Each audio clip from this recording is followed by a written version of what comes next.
नमस्कार मित्रांनो, माझं नाव समाज मित्र रविचंद्र जगन्नाथराव खर्डेकर। मित्र, मी आलेलो आहे जालना शहरातील श्री आसरामाई घाट येथे। आसरामाई घाट म्हणजे कुठं की जालना शहरातील जो ऐतिहासिक दर्गा वेस आहे, त्या दर्गा कादराबादमध्ये असलेली ही दर्गा वेस आहे। आणि त्या दर्गा वेसमधून जेव्हा आपण समोरून खाली उतरतो तर नदीकडे जाणारा जो जुना मार्ग तयार केलेला आहे तिथलचा आहे आसरा घाट। आज तिथं महाराणा प्रताप यांचा पुतळा इथं स्मारक इथं उभा आहे। आणि त्याच्या समोरच आपण गेल्यावर बघतो एक मंदिर आहे, मंदिराच्या बाजूला घाट आहे, जुना ऐतिहासिक घाट आहे। या घाटावरून उतरायला रस्ता सुद्धा आहे। असा हा ऐतिहासिक घाट या जालना शहरामध्ये आपण इथं बघत आहोत। मित्रांनो, जालना शहराचं जर अस्तित्व बघितलं तर साधारण 12व्या शतकापासून ज्यावेळेस यादवांचा काळ होता, देवगिरी किल्ल्यावर यादवांचं राज्य होतं 12व्या शतकापासून।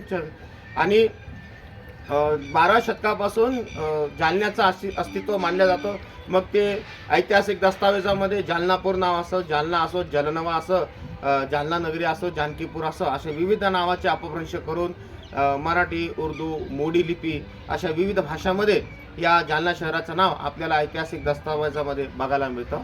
मित्रांनो, अतिशय जुनं ऐतिहासिक स्थान म्हणजे जालना शहराचं मानलं जातं।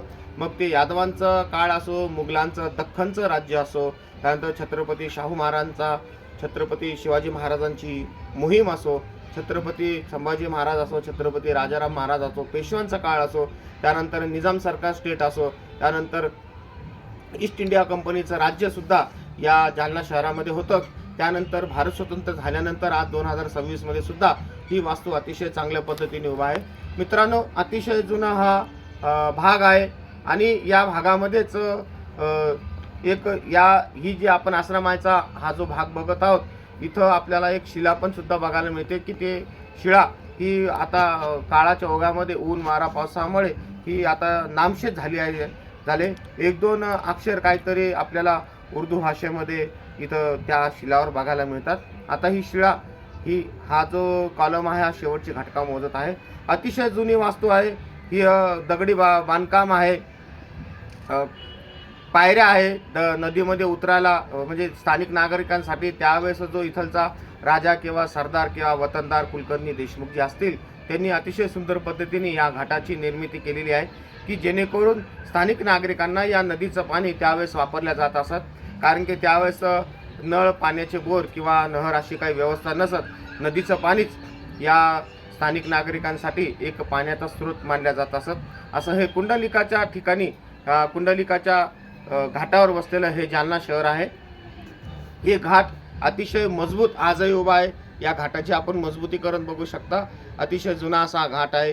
याची घडण वगैरे आजही अतिशय चांगल्या पद्धतीने ही उभा आहे। गरज आहे ती स्थानिक लोकांनी इथं लक्ष द्यायची, जेणेकरून हा आपला ऐतिहासिक वारसा आज एका पिढीकडून दुसऱ्या पिढीकडे जाईल आणि हा वारसा आपण येणाऱ्या पिढीला दाखवू शकतो की आपलं जालना शहर हे किती वर्ष जुनं आहे आणि आपला हा वारसा हा किती वर्ष जुना आहे।